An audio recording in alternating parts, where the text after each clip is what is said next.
हरियाणा कौशल रोजगार का फार्म भरने वाले सभी भाइयों का एक बार फिर से स्वागत है आपके अपने यूट्यूब चैनल पर। दोस्तों, यदि आपने भी एचकेएन के टीजीटी, पीजीटी, पीआरटी और इसके अलावा ग्रुप डी के पीएन, सफाई कर्मचारी, चौकीदार, डाटा एंट्री ऑपरेटर या क्लर्क वगैरह के फार्म भरे हैं तो ये वीडियो आपके लिए। आज के वीडियो में हम आपको बताएंगे कि इन भर्तियों के जो 103 प्रकार की भर्तियों के फार्म जो हाल ही में सरकार ने इलेक्शन से पहले भराए थे, उसके बाद भी भराए थे, उसका रिजल्ट कब से आने वाला है, इस चीज़ की अपडेट आपको देंगे। इससे पहले कि हम आगे बढ़े, हमारी आपसे रिक्वेस्ट है कि हमारे वीडियो को लाइक कर दीजिए और चैनल को सब्सक्राइब कर दीजिए। दोस्तों, जैसा कि आप जानते हैं कि 103 प्रकार की भर्तियों के फार्म भरवाए को सरकार को अच्छा खासा समय हो गया, लेकिन उसके लिए अभी भी शॉर्ट लिस्ट मैसेज नहीं आए हैं। उसके लिए दोस्तों सबसे पहले समस्या थी कि मुख्यमंत्री जी की मंजूरी मिलना, जो कि मंजूरी अब मिल चुकी है। लेकिन दोस्तों पिछले दिनों से कहा जा रहा था कि अभी मैसेज आ जाएंगे, वो मैसेज अभी इसलिए नहीं आ रहे हैं क्योंकि इन भर्तियों के लिए मुख्यमंत्री जी की मंजूरी तो मिल गई है, लेकिन मुख्यमंत्री जी की मंजूरी के बाद वित्त विभाग की मंजूरी मिलना भी ज़रूरी है। क्योंकि जब तक भी किसी भी विभाग के लिए कर्मचारी लिए जाते हैं तो वित्त विभाग की मंजूरी अवश्य ली जाती है, चाहे वो कच्ची नौकरी हो चाहे पक्की नौकरी हो। लेकिन अभी तक क्या है, इसके लिए वित्त विभाग की मंजूरी नहीं मिली है, और जब तक वित्त विभाग की मंजूरी नहीं मिलेगी तो इसके मैसेज नहीं आएंगे। अब दोस्तों रही बात कि वित्त विभाग की मंजूरी मिलने में फाइल को कितना समय लगता है, तो दोस्तों इसमें ज़्यादा समय नहीं लगता। ये तो एक पोस्टल डाक का काम होता है, बस इतना सा काम है कि वित्त विभाग के पास फाइल जाएगी, वो या तो यस कर देंगे या नो कर देंगे। इस पर डिपेंड करता है कि वित्त विभाग के पास फाइल जाने में कितना समय लगता है। उसके बाद वो फाइल को फारिग करने में देर नहीं लगाते, या तो यस कर देंगे या नो कर देंगे। अब दोस्तों बात आती है कि क्या वित्त विभाग भी इस फाइल को मंजूरी दे देगा, जिस फाइल को मुख्यमंत्री जी ने हस्ताक्षर करके मंजूरी दे दी है। तो दोस्तों सीधी सी बात है कि मुख्यमंत्री जी ने यदि मंजूरी दे दी है तो वित्त विभाग भी मुख्यमंत्री यानी कि सरकार के अंदर ही आता है, चाहे वित्त मंत्री कोई भी हो। फिलहाल तो वित्त मंत्री जी माननीय मुख्यमंत्री जी ही हैं। तो ऐसे में ये अटकलें लगाई जा रही हैं कि वित्त विभाग के पास जब ये फाइल जाएगी तो इसको फारिग होने में कोई देर लगने वाली देर नहीं है। जो भी देर लग रही है वो इस फाइल के वित्त विभाग के पास जाने में लग रही है।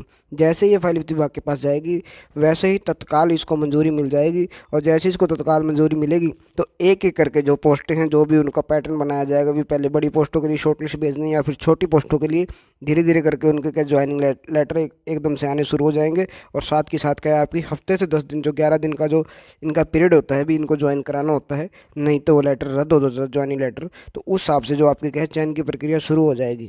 अब यहाँ सबसे ज़रूरी बात यह है कि दोस्तों ये सब प्रक्रिया कब होगी और कब जाकर पूरी होगी और कब शॉर्टलिस्ट मैसेज आपके आने शुरू होंगे। तो दोस्तों जैसा कि हमें जानकारी मिली है हमारे गुप्त सूत्रों से कि अब सरकार ने पूरा मन बना लिया है कि हरियाणा दिवस तो जा चुका है, लेकिन नए साल के ऊपर है जो सरकार जो है अभ्यर्थियों को तोहफा देने जा रही है रोज़गार का, ताकि कुछ लोगों को रोज़गार मिले, जिससे कि जो सीईटी परी और सीईटी मेन के बीच का जो गैप है उसको पाटा जा सके और लोगों को ये दिखाया जा सके कि बीच में हमने भर्तियाँ कर दी है, ताकि सरकार को जो सीईटी मेन लेने से पहले सरकार को थोड़ी सी राहत की सांस चाहिए। सरकार चाहती है कि सीईटी परी और मेंस में थोड़ा सा और लंबे समय खींचा जाए, क्योंकि आपको पता है भी सीईटी मेंस में जो कर्मचारी लगेंगे वो पक्के लगेंगे और उनकी तनख्वाह बहुत ज़्यादा होगी और वो भर्तियां भी बड़ी होनी है। जबकि इसके अंदर इतने कर्मचारी नहीं लेने हैं। सरकार चाहे तो थोड़ी से एचकेएन के कर्मचारी यानी कि किसी किसी कैटेगरी की पोस्ट के भी अगर निकालने शुरू करे तो इसके अंदर सरकार चाहे तो 1 से 2 या 3 महीने सरकार इसके अंदर निकाल सकती है, और सरकार की यही मंशा है। जैसे कि आप देख रहे हो सरकार लंबे समय से टाइम खींच रही है। दोस्तों यदि आप भी सीईटी मेंस की तैयारी कर रहे हैं तो आपको मैं ये बात बता दूं कि आप एचकेएन के बारे में ज़्यादा ना सोचिए, क्योंकि आपके हिस्से का जो काम था वो आप कर चुके हैं। आपने फार्म अप्लाई करना था, आप कर चुके हैं। यदि आप इसके बारे में सोचते रहे, मन माने भी सरकार 2 साल इसको मंजूरी ना दे, तो क्या आप 2 साल इसके बारे में सोचते रहेंगे? तो किसी चीज़ के बारे में तभी सोचिए जब वो चीज़ आपके हाथ में हो। ये चीज़ फिलहाल आपके हाथ में नहीं है, तो आपको चाहिए भी आप भी इसके बारे में ना सोचें।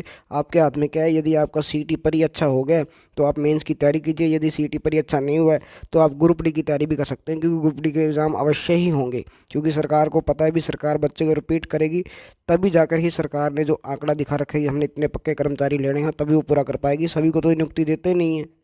और यदि आपको लगता है कि जैसे ग्रुप डी में कंपटीशन हार्ड होता है, भी 75 या 80 नंबर पर इस बार लिस्ट जा सकती है, क्योंकि पिछली बार भी 77 या 74 नंबर पर जनरल की लिस्ट गई थी और एससी का स्कोर भी है 70+ ही गया था। तो मैं आपको एक बढ़िया सा तरीका बताता हूँ। आप कोई भी अच्छा सा डिप्लोमा कर सकते हैं, जिससे कि आपके सीईटी परी में 45 या 50 नंबर या 40 से 50 के बीच में यदि आपके नंबर आए हैं तो भी आप सीईटी मेंस में बैठने के हकदार होंगे। जैसे ही आप सीईटी मेंस में बैठेंगे तो आपको भी पता है कि मेंस के बाद कंपटीशन सिर्फ 10 गुना रह जाता है, उसमें तुक्के लगने के चांसेस भी कम होते हैं, कम लोग तुक्के मारने वाले होते हैं। तो इसलिए क्या होता है, जहाँ 500 बच्चे बैठते हैं वहाँ एक पोस्ट के 10 गुना बच्चे बैठेंगे। जहाँ पहले 500 बैठ रहे थे एक पोस्ट के लिए, तो वहाँ क्या है, मेरिट लिस्ट कम जाएगी। तो इसलिए मेंस में बैठना बहुत ज़रूरी है। मेंस में बैठने का मतलब है कि आपने लगभग लगभग 40-45% नौकरी अपने हाथ में कर ली है।